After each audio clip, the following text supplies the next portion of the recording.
A few weeks after the end of the First World War, a pilot, Lieutenant Larkin, sat alone beside a fire at RAF Scampton, reading. Just as he turned a page, he heard footsteps outside in the corridor. They got closer until the door opened. Another pilot leaned in, smiled, and greeted him casually. "Hello, boy," just as he always did. They exchanged a few words, absolutely nothing unusual about it. The visitor then said goodbye and left. Only later that evening did the truth reach the station. The pilot that Larkin had spoken to never made it back from his flight that day. He had crashed hours earlier and died around the same time that Larkin had seen him standing in that doorway. But that encounter was just the beginning, because while RAF Scampton may be best known as the wartime home of 617 Squadron, where the Dambusters launched their legendary raid, it's also a place, like so many throughout Lincolnshire, where airmen were lost in staggering numbers, and where now, for more than a century, people have reported things that they can't explain.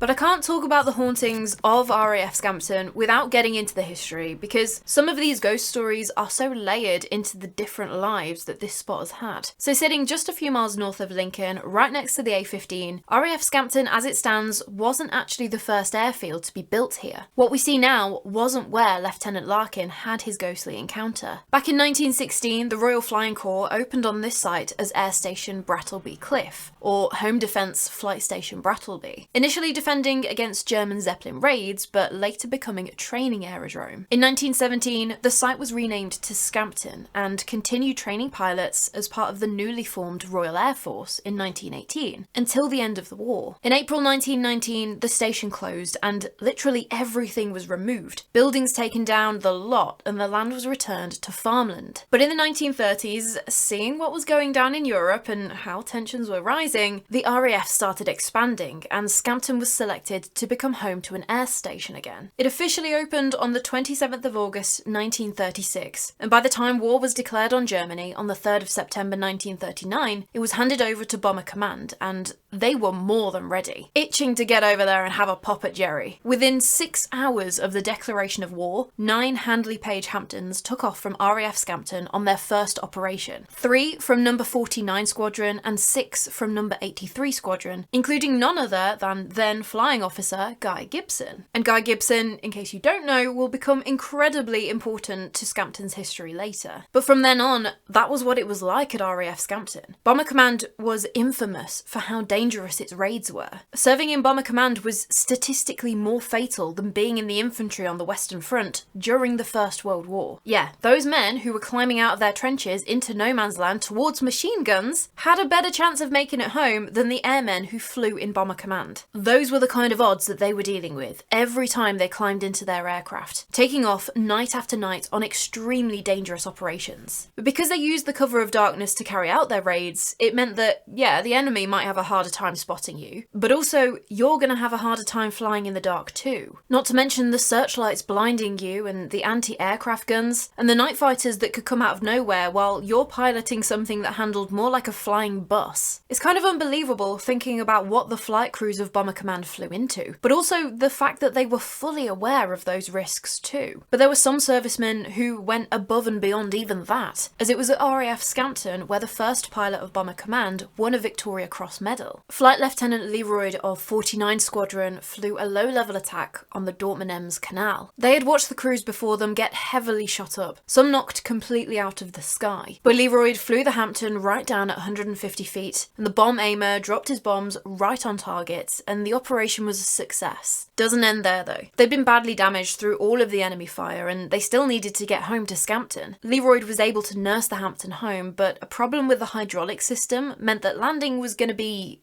an issue. Not wanting to endanger his crew anymore, Leroyd kept the Hampton circling RAF Scampton for 3 hours until first light in the morning, so he could actually see where he was going to land. He brought the Hampton in and he was able to belly land safely. And just over a month later, in September, another Victoria Cross followed, this time awarded to Flight Sergeant John Hanna of 83 Squadron. He was a wireless operator on board a Hampton when it was struck by enemy flak and caught fire. The navigator and rear gunner bailed out, but but Hannah stayed behind, fighting the fire with extinguishers and then his logbook when they ran out. The floor underneath him was melting, the bomber's ammunition was exploding all around him, his face and eyes were getting burned by the flames, but he managed to get the fire under control and pass the navigator's log and maps up to the pilot, who was then able to get them back home to Scampton safely. He could have bailed out like the 2 other crew members, he had the opportunity, but to stay behind and fight the fire and help to bring the aircraft home, just incredible. But to these guys, that kind of courage was just them doing their job, no matter how dangerous it was. By 1941, RAF Scampton had become extremely busy, growing into one of Bomber Command's major air stations. 49 Squadron and 83 Squadron were flying 52 Hamptons between them, and 2,500 service personnel were living in and around the airfield. Just so much activity, coming and going, carrying out vital work in the war effort, and obviously not everyone flying home safe again. But it was a few years later, in 1943, when the Scampton operation that went down in history took place, and was dubbed Operation Chastise, because the Möhne Dam in Germany's Ruhr Valley was vital to the area's industry, being used to generate electricity. And so it was proposed that an attack here would cause mass disruption, and obviously a target that important was heavily fortified, so it would be nigh on impossible to destroy with anything that the Allied forces already had at their disposal. I mean, Ruhr Valley itself was the area where Bomber Command navigators were most nervous about, as it was one of the most heavily defended areas in the entire country. But this idea of destroying the Möhne Dam came one step closer to reality with the invention of the bouncing bomb that would skip over the protective nets that the Germans had in the water, sink beside the dam wall and explode, where the blast would travel far more effectively through the water into the structure. Once they had the bomb, they just needed someone to get it there. And that's when 617 Squadron was formed at RAF Scampton. Wing Commander Guy Gibson was chosen to lead the squadron, having flown over 170 operations, also known as sorties, by that point. And that's a lot. Just for context, a Bomber Command crew hoped to survive a single tour of 30 operations. They'd then be transferred to something like instructing for 6 months before starting another tour. Only Guy Gibson, he'd not done the 6 months out and had just gone straight back out on another tour. And so by the time 617 Squadron formed, he'd already flown more than 5 operational tours, which, as we've already covered about Bomber Command, statistically, it was amazing he even survived that long. 617 Squadron was made up of hand-picked airmen from Britain, Canada, Australia, New Zealand and the USA. Now, only Guy knew some of the particulars of the operation, but for weeks, the servicemen of 617 Squadron trained intensely at low-level night flying and navigation. On the 16th of May 1943 though, when the Möhne Reservoir was at its fullest, it was time for 617 Squadron to put all that training to the test. The Ada and Zorpa dams were also chosen as targets, as well as the Möhne, and at 9:28 p.m, 19 Avro Lancasters took off from RAF Scampton in 3 separate waves, with Gibson's Lancaster leading the first wave, headed straight for the Möhne. They had to descend to just 60 feet above the water and drop the bouncing bomb at precisely the right distance away from the dam for the bomb to backspin properly and detonate against the wall. And as if that wasn't enough, you also had the Germans' anti-aircraft defences shooting at you. Guy's crew dropped the bomb in exactly the right place, but afterwards he hung around flying low to draw the enemy gunfire onto himself, so the rest of the squadron would hopefully have less to worry about. It took 5 bombs to breach the Möhne, but they did it. After which, Guy told the crews who had dropped their bombs to go home, with the rest following him flying to the Ada Dam. Guy once again drew the flak towards him, while the others dropped their bombs and breached that dam too. The other Lancasters had flown to the Zorpa Dam, but that one didn't end up being breached. 617 Squadron though, they flew home to Scampton as heroes, but attacking such a heavily defended area wasn't without its losses. Of the 19 Lancasters that flew out, 8 didn't make it home. 53 men were killed and 3 became prisoners of war. But even on the other side, there were also catastrophic civilian deaths because of the flooding after the dams were breached, with official reports saying 1,300 people died, but German sources saying as many as 1,579 people were killed. Countless animals too. From then on, Operation Chastise became one of the most famous raids of the war, but at Scampton it was remembered just as much for those who never returned. But RAF Scampton continued to carry out operations throughout the rest of the war, but similar to other Bomber Command squadrons, they continued to suffer heavy losses too. Between 1939 and 1945, Scampton lost 155 Hamptons, 15 Manchesters and 95 Lancasters. And even after the end of the war, death remained this constant companion of the air station. In July 1948, the United States Air Force moved into Scampton, flying B-29 Superfortresses. On the 3rd of November that year, a B-29 flying from Scampton started its descent too early and crashed in Bleaklow, a moorland in the Peak District, killing all 13 on board. And you can actually still trek to that crash site nowadays and see the wreckage of twisted metal, which is quite a poignant spot, especially if the mist descends around you. It's not the only crash site in that area either. In January 1949 though, Scampton was handed back to the RAF, and in the 50s especially, that loss was a lot closer to home. On the 14th of July 1951, an Avro Lincoln stalled and crashed in a fiery explosion just a few hundred yards from the runway, killing all 7 on board. And then a few months later, on the 1st of December, 2 crew members were killed and 3 others seriously injured when another Lincoln clipped a hangar and crashed. I can only imagine it's one thing when you watch all of these flight crews take off for enemy territory and never come back, but just a whole other thing when they're killed pretty much right there at home. But it just shows how busy Scampton still was at this time, how many aircraft were coming and going as tensions were rising again in what would become the Cold War. In fact, in 1955, the station was selected to become a V-bomber base for the Avro Vulcan. Another famous part of Scampton's history, though, was that from 1983, the air station became the home of the Red Arrows, or the Royal Air Force Aerobatics team. Chances are, if you've been to any big air show in the UK or watched big royal events or anything, you've seen them before with their red, white and blue smoke cutting across the sky. That was until 1996, when RAF Scampton was mothballed and placed on care and maintenance. Basically just kept ticking over, but really it's not being used for anything. It did reopen in 2001 and the Red Arrows moved back, but even the wing commander for the Red Arrows at the time, Bill Ramsey, he said that while there was a decent amount of activity buzzing around the air station, it was pretty much derelict by that point already. Absolutely nothing like what it had been when he had been stationed there in the 70s. Bill did mention, interestingly though, that when he went into what remained of the old officers' mess, it seemed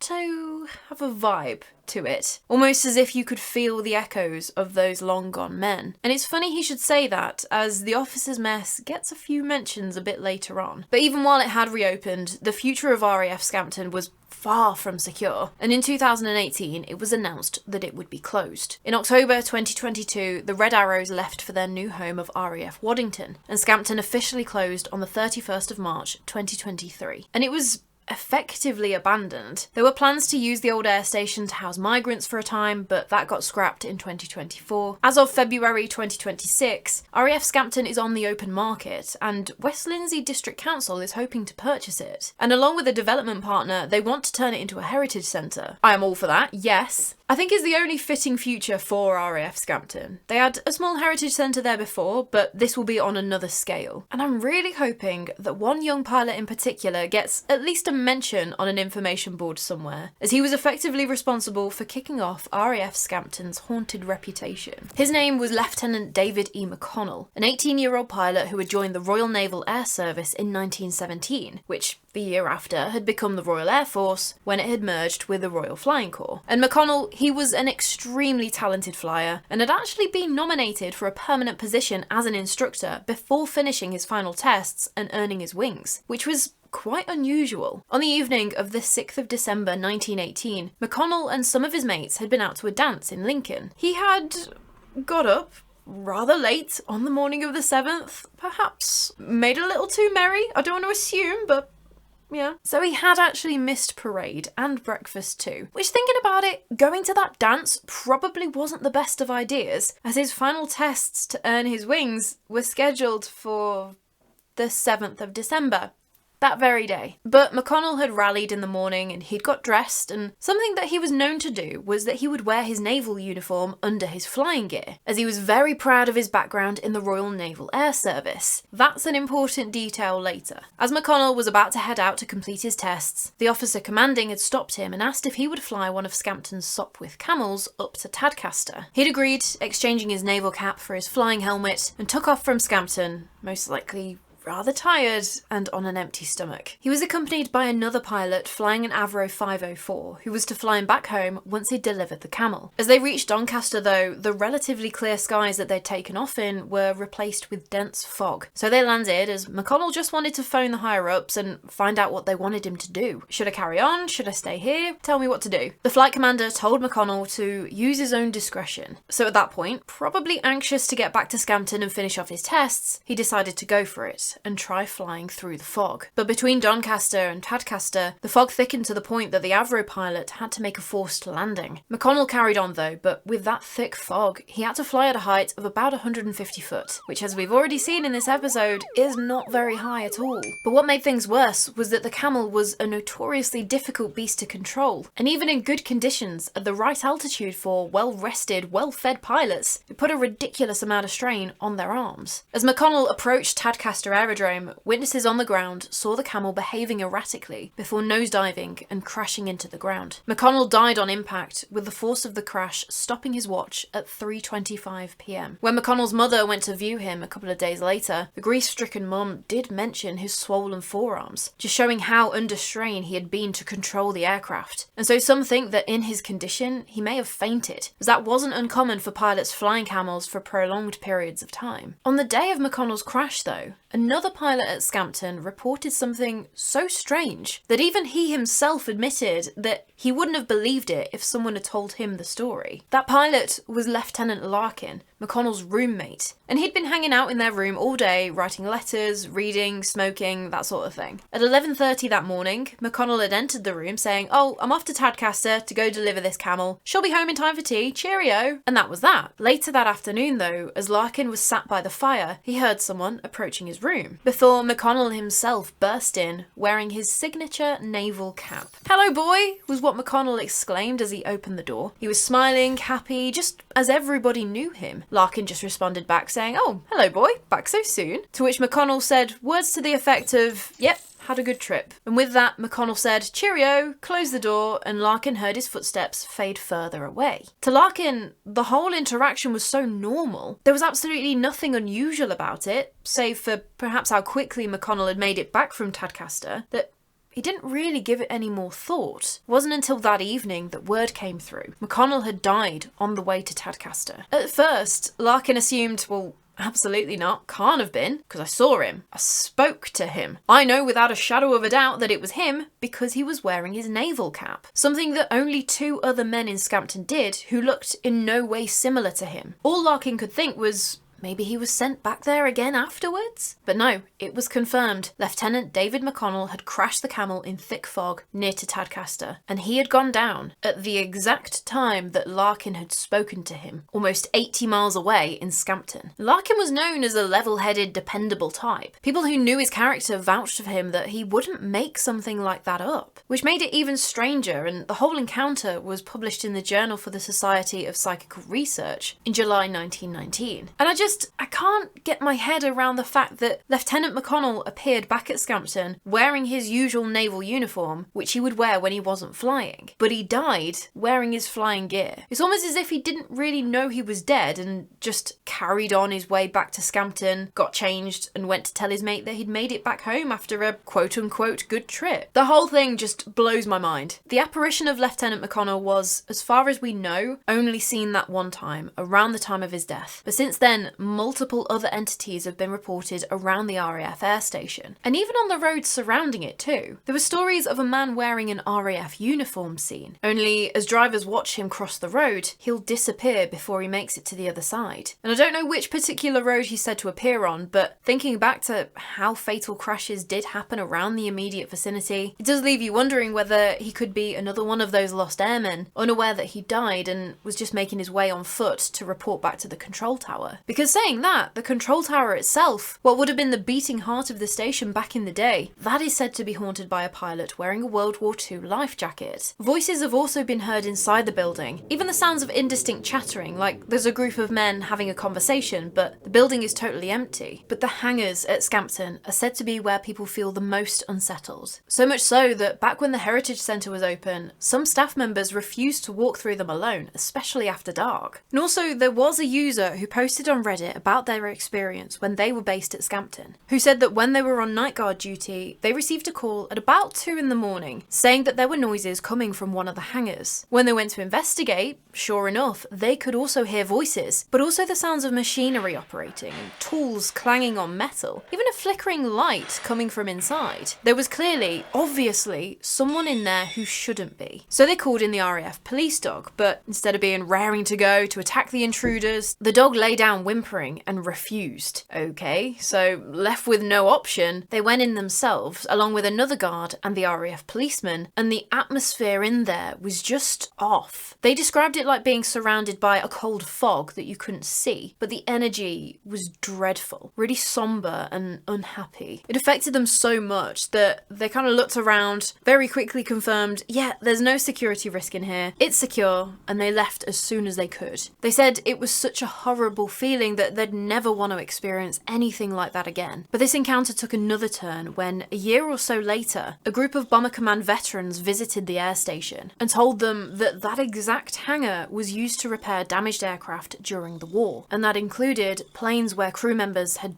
died in them. The veterans went on to say that sometimes, depending on how badly damaged the aircraft was, the fallen airmen could still be trapped inside the wreckage and it would take some time to get them out. So yeah, totally not surprised that the hangars would have some sort of energy left over from that. Obviously dying in your aircraft is traumatic enough, but then on top of that, for your fellow servicemen to have to work to get you out, to fix up your plane so it could possibly be used again, that's gonna leave an imprint on the place, surely. But there's one phenomenon reported at RAF Scampton that hasn't got anything to do with the Second World War. It predates World War II and World War I by about 1.5 millennia, because the ghost of a Roman soldier has been seen walking around RAF Scampton. And when he's witnessed, he's seen walking from the knees upwards, as though his lower legs and feet are walking on something below the ground. And this may feel like a random ghost story hoofed into the ghosts of RAF Scampton, a bit like sticking in a hooded monk or a white lady for good measure. But there may be a good reason why he's seen. Because back in 1795, while they were digging for stone in the southeast of Scampton village, but still north of Tilbridge Lane, so not that far away from what is now the southern end of the air station, they found what looked to be Roman tiles. They carried on excavating and discovered the remains of a significant Roman villa. But what's really interesting is that this Roman soldier is said to have been witnessed walking on the runway. And if you look at the modern A15 road that runs next to RAF Scampton, you can see that it's perfectly straight, except for a little bump where it goes around the runway. And that's because the A15 follows a Roman road. You can even see on Google Maps where Ermine Street used to run before the runway was extended and the A15 had to be routed around. But back in the soldier's lifetime, he may very well have walked on the original road, which is now intersected by the runway. I just thought that was a really interesting detail to this alleged haunting. But one of the main reasons that I wanted to cover RAF Scampton is because, in case you don't know,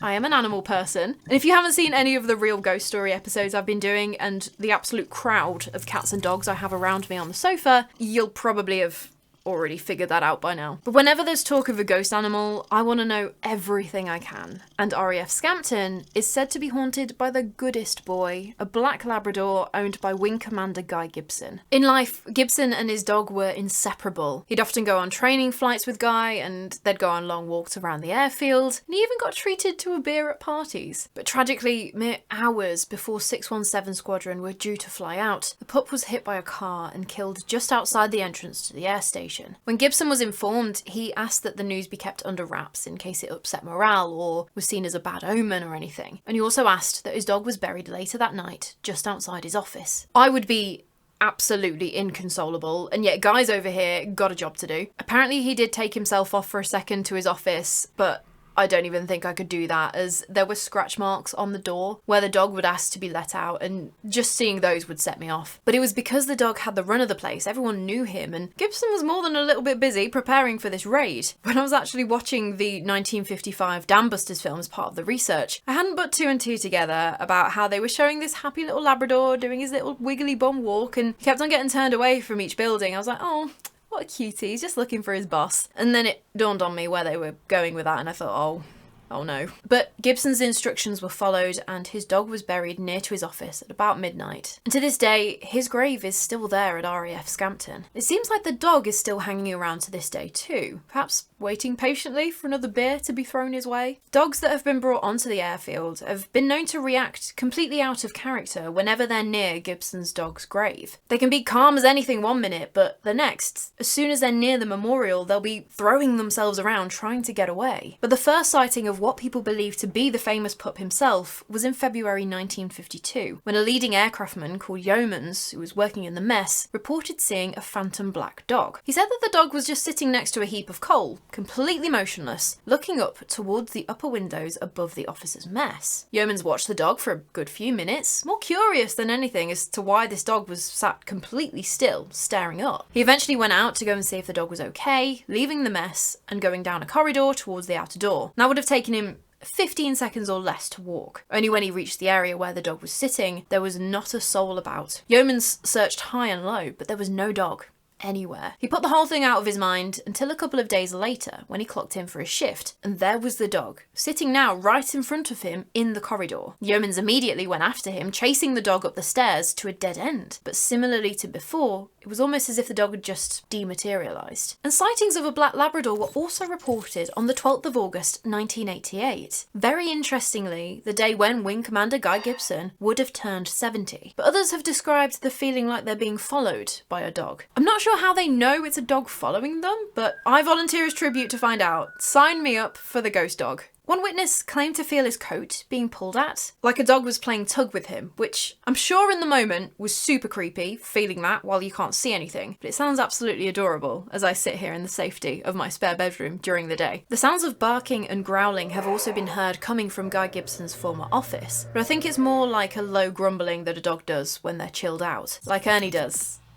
every time I'm trying to film. But there was also one instance where 5 people were hanging around near the officers' mess when all of a sudden they saw a black dog run past them. It didn't make a single noise. The weirdest part of it all though was that it had been recently snowing, and after this dog had run past there were no paw prints in the snow. But all 5 people corroborated they had most definitely seen this dog, which is strange. There are some out there though who believe that Wing Commander Guy Gibson himself has also come back to RAF Scampton after his death in 1944. When the Mosquito he was flying crashed in the Netherlands. I saw stories about a figure resembling Gibson being spotted walking near the control tower, and also that his office has a very strong vibe to it. One witness even claimed to see a face in the office that quickly disappeared. And at one point, the BBC accompanied a paranormal investigation team during a ghost hunt at RAF Scampton in 2011. But the thing about that is I don't know whether the vibe is more to do with knowing about the man himself and then feeling the gravity and the weight of the history in that room, maybe? Could be wrong. Or maybe it's just the dog poking his nose in to say hello to new friends. I do wonder though, if Guy Gibson really did come back to Scampton, whether he had anything to say about the Dambusters film, as some of the scenes from the film were actually shot here. And there are some who say that the entire air station comes alive on the anniversary of Operation Chastise. On the 16th of May 1983, a man called Gordon West travelled to Scampton, feeling like it was only right to be there to commemorate it 40 years later. He parked his car at the far end, directly under the path that those Lancasters would have taken on their way to Germany. At 9:28 p.m, the exact time that the first wave took off, Gordon noticed as the temperature plummeted. He was then deafened by the unmistakable roaring sound of Merlin engines flying right above him, only there was nothing to see. But he heard them, loud and clear as they passed overhead. Absolutely stunned, he went back to his car, which he'd left running just to keep it warm, when he realised it was in fact like a fridge in there. And even the needle on the temperature gauge was pointed into the blue. This car that had a history of overheating when it was left running and stationary. But as soon as he went to drive off, the needle returned to normal and the heat started back up again. But to Gordon, he had no doubt in his mind that he had experienced a residual echo of 617 Squadron. Elsewhere at RAF Scampton, the sounds of 1940s music has been heard coming from empty rooms. At other times, it's just a presence or an energy that's felt. Although for one man, Brian Stevenson, a flying officer in the Volunteer Reserve, he encountered a bit more than that. In March of 1991, he was given room 15 in the officers' mess to stay for a few days, but it was on the second night when things got weird. As he went to return to his room after the day was over, he put his hand on the door handle, ready to turn it, and just got the unmistakable feeling like he was about to intrude on someone. Like he was going to walk into that room and see someone standing there. He just got that overwhelming vibe. As he opened the door though, there was nothing out of place. But still, he had that instinct that he wasn't alone. Okay, maybe your mind playing tricks on you? you're tired after a long day, I suppose? He carried on anyway, got dressed and went down for dinner. After some food and what he swore was only 2 beers, he undressed, placed his clothes away and shut the wardrobe doors before turning in for the night. And that was that. Only at 3 in the morning, he was woken up from a deep sleep. He knew it was 3 a.m. because of his watch, and he was awake enough to look around him. And he saw that the wardrobe doors that he had carefully closed after putting his clothes away were wide open. In a kind of, I'm not dealing with this right now kind of way, he just went back to sleep, which is completely fair enough. Absolutely do not blame you for that one whatsoever. If there's no shadow figure demanding my attention at the foot of the bed, I could also kick any paranormal happening to a more reasonable hour, I suppose. Brian woke up again a few hours later, by which point the sun had risen, and as he looked around again, he saw that there had been no more changes to the room, nothing was out of place, other than the wardrobe doors still being wide open. As it was still a little early to get out of bed, he just started dozing until his alarm woke him up properly at 7 a.m. As he went to get out of bed, he looked over at the wardrobe doors, and his blood ran cold because they were now completely closed. Swinging open in the middle of the night is one thing, you can convince yourself you didn't shut them properly. But for you to see them open, both in the dark at 3 a.m. and then in the daylight, and then when you look again, they're closed. Nah, no thank you. Brian though, he stayed another 2 days in that room, but nothing else really happened. He did mention though that as he packed his things ready to leave, he did get a feeling of inexplicable sadness, almost as if whatever was lingering in that room didn't want to be left alone again. But there was another story that I wanted to include that happened near the air station towards the end of the Second World War, because one winter night, after getting badly damaged during that night's raid, a bomber crashed a few miles southeast of Scampton. Somewhat mercifully, it had been snowing, and so the snow had helped to dampen the flames and had meant that all crew members were able to walk away from the wreck. They kind of got their bearings a little bit and started walking in what they had hoped was the direction of home when the weather turned and this huge blizzard whipped up around them. Well, they were completely lost. They couldn't see a single thing and it wasn't looking good until one of them pointed out, "Oh look, there's someone standing over there." Sure enough, there was a guy in front of them who kind of motioned like, "Come this way." He started walking off, leaving the crew trailing behind him, heads down against the wind as the snow was blowing hard across that open ground. Eventually, after following this mysterious helper, the crew reached a road that would lead them back to RAF Scampton. Obviously that is a very relieving situation to be in, and so they turned to thank the man who had helped them, to find that he'd completely disappeared.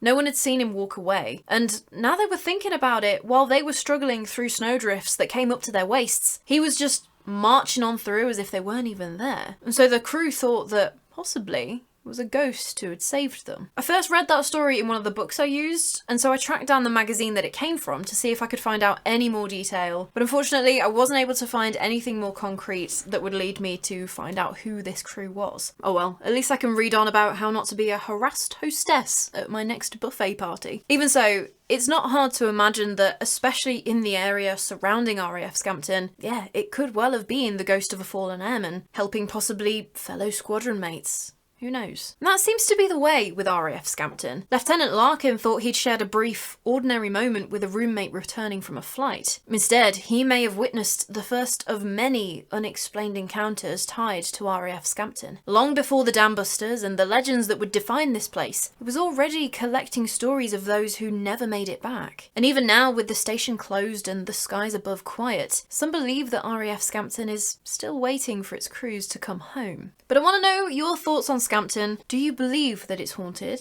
Are they just residual echoes playing back from the energy of the place? Or is it more down to the history that's influencing what people saw? For me, I do believe that RAF Scampton is haunted, possibly by airmen who flew out from here and never made it back home, or those who crashed in the immediate area surrounding it. But absolutely, like I've said about other World War II airfields I've covered, there's got to be some energy lingering here. The emotions and the pressure that everyone was under while stationed here. Not just flight crews, but service personnel on the ground too. That's got to leave something behind, surely. I do find Lieutenant Larkin's encounter endlessly fascinating though. How Lieutenant McConnell appeared at pretty much the exact moment of his death, as if nothing was wrong. But it's a little different to a usual crisis apparition that you hear of. I've heard stories of airmen seen looking pale-faced and shaken, blood covering their flying clothes, but McConnell McConnell appeared as if literally nothing was wrong. Like he just landed and changed out of his flying gear into his naval uniform like he would have done. And I was thinking as I was writing this out, could it have been that other crisis apparitions I've covered before, they knew they were about to die or they were dying and that's why they appeared like that? Whereas if what the other officers said did actually happen, if McConnell fainted before he crashed, could it have been that, yeah, he didn't know? He didn't experience the crash and so some up in the air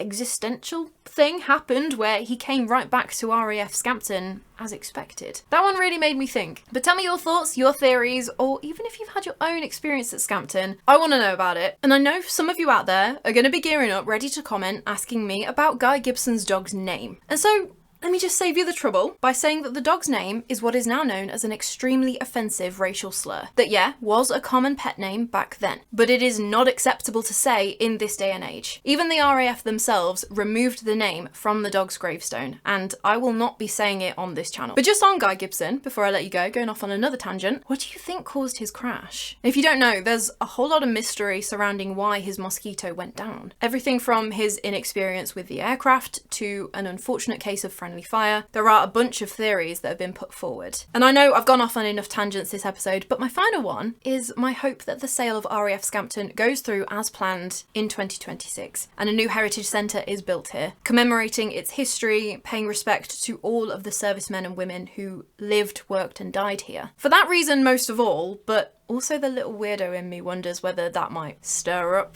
anything paranormal, bringing parts of Scampton's history back to life and having more people, more energy passing through every day. But if you enjoyed this episode, please do let me know by giving the video one of those big juicy likes, and if you want to see more of my stuff, please do make sure that you're subscribed. I'd love to see you back here for another story sometime. But that is everything from me today. I am done now. Go get yourself a drink of water, keep your beautiful selves hydrated, you deserve it. I cannot wait to chat with you more about the morbid, mysterious and macabre, so until next time, sleep safe. Food is really the only thing to arrange for a successful buffet party, because as long as the guests are chosen to mix well and there are sufficient soft lights and sweet music to give the party mood, the party will run itself.